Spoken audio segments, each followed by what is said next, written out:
মই তোমালোকক আজি ফেচ ডায়াগ্ৰামখিনি দেখাম বুলি ভাবিছিলোঁ হয়নে, কিন্তু আজি এইটো ভিডিঅ'ত মই নেদেখাওঁ তোমালোকক। মই নেক্সট ভিডিঅ'ত ফেচ ডায়াগ্ৰামটো দেখাওঁ। এইটো ভিডিঅ'ত মানে আৰু এটা ইম্পৰ্টেণ্ট বস্তু থাকি গ'ল তোমালোকক পঢ়াবলৈ, সেইটো আমি কণ্টিনিউ কৰোঁ হ'ব। যেনেকৈ তোমালোকৰ এই টেষ্টিংখিনি যে আছে মেকানিকেল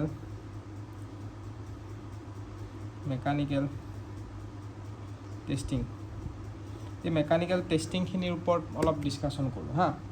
এইখিনি ইম্পৰ্টেণ্ট হয় সেইকাৰণে অলপ ডিছকাশ্যন কৰি দিওঁ। মেকানিকেল টেষ্টিঙৰ তোমালোকৰ যদি মই কওঁ, প্ৰথম জানিব লাগিব চাৰ্পি টেষ্টটো কিহৰ কাৰণে কৰা হয়। চাৰ্পি টেষ্টটো কিহৰ কাৰণে কৰা হয় মনত ৰাখিবা, টাফনেছ টেষ্ট কৰিবলৈ।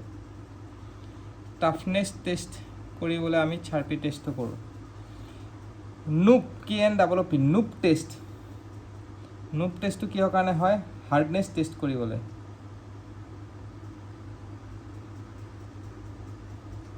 নুপ টেষ্টটো মাইক্ৰ' হাৰ্ডনেছ টেষ্ট কৰিবলৈ। তাৰপিছত ঠিক তেনেকৈ আছে স্পাইৰেল টেষ্ট হ'ব ফ্লুইডিটি টেষ্ট কৰিবলৈ। তাৰপিছত আছে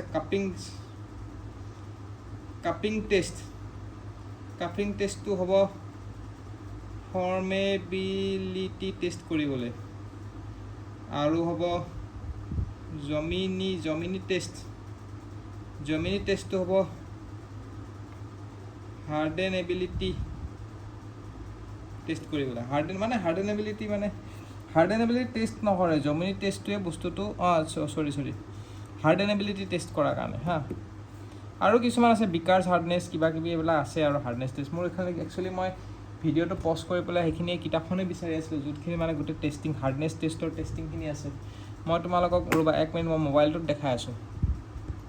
এইকেইটা চোৱা তোমালোকৰ দেখিছানে, এইকেইটা নুপ টেষ্ট দেখিছা। নুপ টেষ্টটো কি হয়, মাইক্ৰ' হাৰ্ডনেছ হয়নে। তাতে তোমালোকৰ নুপ টেষ্টটো এনেকুৱা ধৰণৰ হয়। আৰু ইয়াতে যোনটো ইণ্ডেণ্টাৰ ইউজ কৰা হয়, মানে ইণ্ডেণ্টাৰ মানে কি গম পাইছা নাই। ছাপ'জ এই টেবুলখনৰ হাৰ্ডনেছ মই টেষ্ট কৰিব লাগে, তো এই নিপটো হ'ব, এই যোনটো নিপ হ'ব সেইটো ইণ্ডেণ্টাৰ হ'ব, বুজি পাইছা। ছাপ'জ এই টেবুলখনৰ আমি হাৰ্ডনেছ ইউজ কৰিব লাগে, এই নিপটো কি হ'ব, ইণ্ডেণ্টাৰ। তো তেতিয়াহ'লে আমি কি কৰিম, আমি নিপটো এনেকৈ হেঁচি দিওঁতে মানে তোমাৰ কিমান ভিতৰলৈ সোমাই গৈছে নিপটো, কিমান দকৈ সোমাই গৈছে, সেইটোৱে হ'ব তোমালোকৰ হাৰ্ডনেছ টেষ্ট হ'ব, বুজি পালা। তো সেইটোৱে যিহেতু হাৰ্ডনেছ টেষ্ট হ'ব, তো আমি কি চাম, আমাৰ এই ইণ্ডেণ্টাৰটোৰ ওপৰতো সোধে যে নুপটোত তোমাৰ ইণ্ডেণ্টাৰ কি ইউজ কৰা যায়। ইয়াতে নুপ টেষ্টত তোমাৰ মাইক্ৰ' হাৰ্ডনেছ আমি টেষ্ট কৰোঁ, কিন্তু তাতে ইণ্ডেণ্টাৰটো কি ইউজ কৰা যায়, ডায়মণ্ড পিৰামিড ইউজ কৰা যায়। ডায়মণ্ড পিৰামিড আমি ইউজ কৰোঁ, বুজিলা। তেনেকৈ তোমালোকৰ আৰু হাৰ্ডনেছ টেষ্ট কি আছে চাই লোৱা। মই ভালকৈ পেজ এখনত দেখাই দিওঁ। ইয়াতে হাৰ্ডনেছ টেষ্টখিনিৰ ওপৰত কুৱেশ্যন আহে মানে, সেইকাৰণে মই তোমালোকক দেখাব বিচাৰিছিলোঁ হাৰ্ডনেছ টেষ্টটো। মই ভালকৈ এটা ভাল ইমেজ যদি মই পাই যাওঁ তোমালোকক ভালকৈ বুজাব পাৰিম মানে। এইটো চাব পাৰা হাৰ্ডনেছ টেষ্ট, এইখিনি গোটেইখিনি হাৰ্ডনেছ টেষ্টেই হয় হা। এটা আছে তোমাৰ হেৰি ব্ৰিনেল হাৰ্ডনেছত আমি এনেকৈ ইণ্ডেণ্টাৰটো স্ফিয়াৰ টাইপ থাকে, বুজি পাইছানে। ইণ্ডেণ্টাৰটো কেনেকুৱা থাকে, স্ফিয়াৰ টাইপ। এইটো চোৱা, ইয়াতে চোৱা ব্ৰিনেল হাৰ্ডনেছ, ইয়াতে হাৰ্ডনেছ বুলি লিখা নাই, কিন্তু এইটো ব্ৰিনেল হাৰ্ডনেছ হয়। ৰ'বা দেই, এইটো কাম কৰা নাই ভালকৈ হা। ব্ৰিনেল হাৰ্ডনেছ দেখিছা, ব্ৰিনেল হাৰ্ডনেছত তোমালোকৰ বস্তুটো ইণ্ডেণ্টাৰটো কি থাকে, ইণ্ডেণ্টাৰটো থাকে স্পিয়াৰ টাইপ থাকিব, দেখিছা স্পিয়াৰ টাইপ থাকিব। আৰু কি ইণ্ডেণ্টাৰ ইউজ কৰে, ষ্টীল নহ'লে টাংষ্টেন নহ'লে কাৰ্বাইড, মানে বস্তুটো টাফ হ'ব লাগিবতো, সেইটো কাৰণে হয়তো ষ্টীল ইউজ কৰে, নহয়তো বা টাংষ্টেন ইউজ কৰে, নহয়তো কাৰ্বাইড ইউজ কৰে। তাৰপিছত নেক্সট আহিব বিকাৰ্ছ হাৰ্ডনেছত এনেকুৱা থাকে পিৰামিড টাইপ, বাকী গোটেইকেইটা পিৰামিড। বিকাৰ্ছ হাৰ্ডনেছতো ডায়মণ্ড পিৰামিড ইউজ কৰে, নুপ টেষ্টতো ডায়মণ্ড পিৰামিড ইউজ কৰে। খালি বিকাৰ হাৰ্ডনেছত ইয়াৰে এংগলটো 136 ডিগ্ৰী হয়, মানে এই পিৰামিডটোৰ এংগলটো কিমান হ'ব, 136, সেইটোও কেতিয়াবা সোধে। তাৰপিছত নেক্সট আহিব তোমাৰ ৰকৱেল হাৰ্ডনেছতো তোমাৰ ডায়মণ্ড পিৰামিড ইউজ নকৰে, ডায়মণ্ড কোন ইউজ কৰে, মনত ৰাখিব লাগিব হা। ডায়মণ্ড কোন ইউজ কৰে। এই ৰকৱেল হাৰ্ডনেছৰো টাইপ আছে, A, B, C, D, BFGE ইমান দৰকাৰ নাই তোমালোকক, ইমান ডেফটত কোৱেশ্চন নুসুধে তোমালোকক, কিন্তু মনত ৰাখিবা যে কি ৰকৱেল হাৰ্ডনেছ তোমালোকৰ কোণো থাকিব পাৰে বা স্ফিয়াৰো থাকিব পাৰে হা। যদি কোণ থাকে তাৰ এংগলটো 136 ডিগ্ৰী এই ইণ্ডেণ্টাৰটোৰ।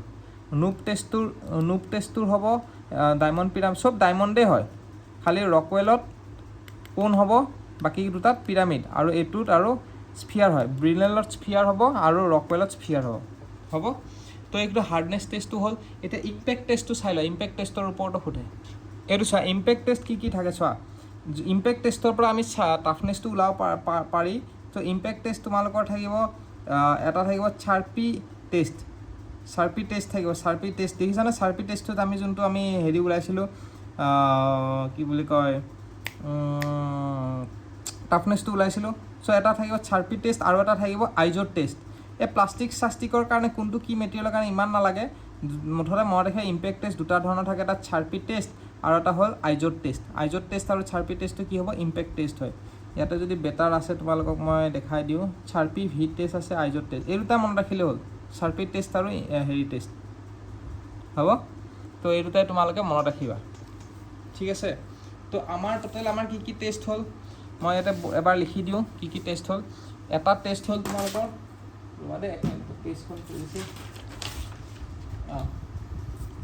এটা টেষ্ট হ'ল তোমালোকৰ হাৰ্ডনেছ টেষ্ট।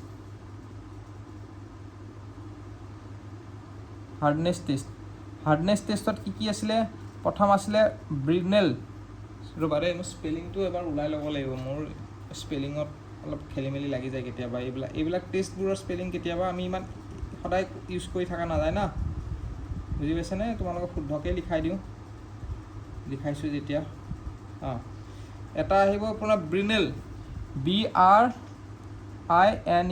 ব্ৰিনেল হাৰ্ডনেছ। ব্ৰিনেল হাৰ্ডনেছত আমি স্ফিয়াৰ বল ইউজ কৰোঁ, এনেকৈ sphere ball of diameter D use কৰোঁ। আৰু বলটো কি মেটেৰিয়েল থাকে, ষ্টীল থাকিব পাৰে, টাংষ্টেন থাকিব পাৰে, নতুবা কি থাকিব পাৰে, কাৰ্বাইড বল থাকিব পাৰে, ঠিক আছে। 2 নম্বৰ আহিব তোমালোকৰ ব্ৰিনেল হাৰ্ডনেছ টেষ্ট হৈ গ'লতো, ৰকৱেল নহয়, ভিকাৰ্ছ, VIKERছ, ভিকাৰ্ছ হাৰ্ডনেছ টেষ্ট। ভিকাৰ্ছ হাৰ্ডনেছ টেষ্টত এনেকুৱা পিৰামিড থাকিব, এইটো পিৰামিড ডায়মণ্ড, কি হ'ব, ডায়মণ্ড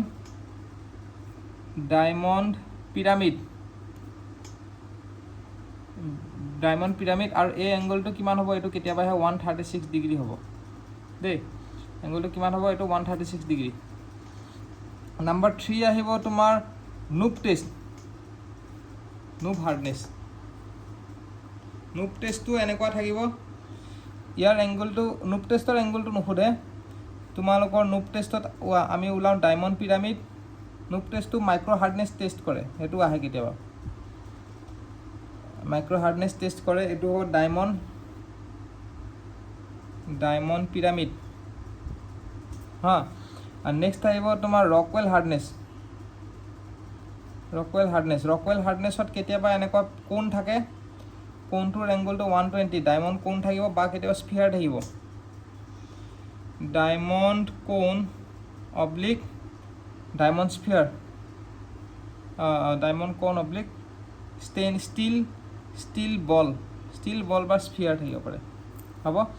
তো এইখিনি ইম্পৰ্টেণ্ট হাৰ্ডনেছ টেষ্ট। তাৰপিছত তোমালোক ইম্পেক্ট টেষ্টত আমি কি গম পাওঁ, ইম্পেক্ট বা টাফনেছ বুলিও ক'ব পাৰা। টাফনেছ এটা হ'ব চাৰ্পি টেষ্ট, 1 নম্বৰ, 2 নম্বৰটো আইজত টেষ্ট হা, এইটো হৈ গ'ল। তাৰপিছত নেক্সট আহি গ'ল তোমালোকৰ ফ্লুইডিটি টেষ্টৰ কাৰণে কি আহি যায়, হাৰ্ডেনেবিলিটিৰ কাৰণে এটা টেষ্ট আহে। হাৰ্ডেনেবিলিটি মানে কিমান হাৰ্ড হৈছে, সেইটো এটা টেষ্ট আছে। আগতে ফ্লুইডিটিটো চাই লোৱা। স্পাইৰেল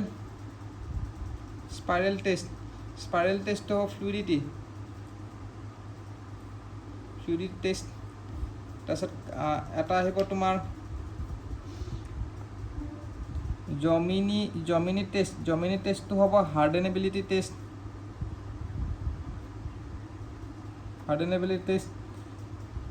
কাপিং টেষ্টটো হ'ব ফৰ্মেবিলিটি। তো এইখিনি টেষ্ট মনত ৰাখিলে হ'ল এইবিলাকৰ MCQ আহে সেইকাৰণে মই তোমালোক কৰাই দিলোঁ তো এইবিলাক কৰাবলৈ মানে তোমাৰ কি হয় বহুত কষ্ট হয় গম পাইছানে এইবোৰ মই বহুত ৰিচাৰ্চ কৰি মেলি এইবোৰ এতিয়া যেনেকৈ তোমালোকক মই নেটত দেখালোঁ নেটৰ পৰা চাৰ্চ কৰি ওলাই পেলাই নোটছ বনাই পেলাই লগালগ তোমালোকক দি দিছোঁ হয় নহয় চ' এইবিলাক কৰোঁতে অকণমান মানে টাইম কনজিউমিং হয় প্লাছ এতিয়া তোমালোকৰ ভিডিঅ'টো 10 মিনিট দেখিছা কিন্তু তুমি দেখিছা নেটৰ মোবাইল ছেকেণ্ডেৰী মোবাইলটো মই অন কৰিলোঁ প্ৰথম মই কিতাপত বিচাৰিলোঁ যে কিতাপখন যে মই পঢ়িছিলোঁ আগতে কিতাপখন আছেনে নাই কিতাপখন নাপালোঁ মই এতিয়া বৰ্তমান য'ত আছোঁ তাতে কিতাপখন নাই চ' আগৰ পুৰণা কিতাপবোৰ ওলাই মেলি বিচাৰিলোঁ এটাকৈ কিতাপখন নাই কিতাপখন বিচাৰোঁতে কিতাপখন নাপালোঁ সেইখিনিত টাইম গ'ল তাৰপিছত আহিলে তোমাৰ মোবাইলত দেখাম বুলি ভাবিলোঁ মুঠতে আল্টিমেটলি তোমালোকক বস্তুখিনি মই যিমানখিনি দিব বিচাৰিছোঁ সেইখিনি দিছোঁ খালি লিখাটো মোৰ অলপ কেজুৱেল হ'ব পাৰে কিন্তু পঢ়োৱাত মই ভালকৈ পঢ়াইছোঁ চ' আগৰ যিমানখিনি ভিডিঅ'ত আছে ভিডিঅ' মই তোমালোকক পঢ়ালোঁ আগৰ ইঞ্জিনিয়াৰিং মেকানিক্সত পঢ়ালোঁ বা এতিয়া মই ছেকেণ্ড পঢ়াই আছোঁ মেটেৰিয়েল চাইন্স ক'তো মই কোৱা নাই যে ভিডিঅ'টো লাইক কৰা বা ছাবস্ক্ৰাইব কৰা বাট আজি মই কৈছোঁ তোমালোকক ফাৰ্ষ্ট টাইমৰ কাৰণে যদি ভিডিঅ'টো ইনফৰ্মেটিভ যদি লাগিছে এনে নকৰিবা এনে ছাবস্ক্ৰাইব কৰি একো লাভ নাই যদি ভাবিছা ইন ফিউচাৰ এইটো চেনেল কাম আহিব আৰু যদি মই পাৰোঁ এই চেনেলটোত মই GSও পঢ়াম আৰু GSটো যেতিয়া পঢ়াম কিন্তু পূৰা প্ৰপাৰ নোটছ দিম দেই এতিয়া যেনেকৈ তোমালোকৰ যদি মই পঢ়াওঁ GSত পূৰা প্ৰপাৰ ফৰ্মেল নোটছ দি পেলাই পঢ়াম মানে তোমালোকৰ সেইখিনি নোটছ মানে ইন ফিউচাৰ মোৰ পৰা যদি বিচাৰা ল'বও পাৰিবা এতিয়া মই যেনেকৈ কেজুৱেলি লিখি পেলাই তেনেকুৱা নহয় GSটো পঢ়ালে মই ভালকৈ পঢ়াম যদি মোৰ টাইম মিলে আৰু মই এতিয়া প্ৰমিছ নকৰোঁ পঢ়াম বুলি মই মনতে ভাবি থৈ দিছোঁ পঢ়াম বুলি খালি চ' ইন ফিউচাৰ সেইবোৰ অহা চান্স আছে ভিডিঅ' মেকানিকেলৰো মই ছাবজেক্টবোৰ পঢ়াই থাকিম চ' ভিডিঅ'টো তোমালোকৰ যদি ইনফৰ্মেটিভ লাগিছে আৰু যদি ভাবা ইন ফিউচাৰ দৰকাৰ হ'ব এইটো চেনেল তো ছাবস্ক্ৰাইব কৰি থৈ দিবা আৰু লাইক কৰিবা থেংক ইউ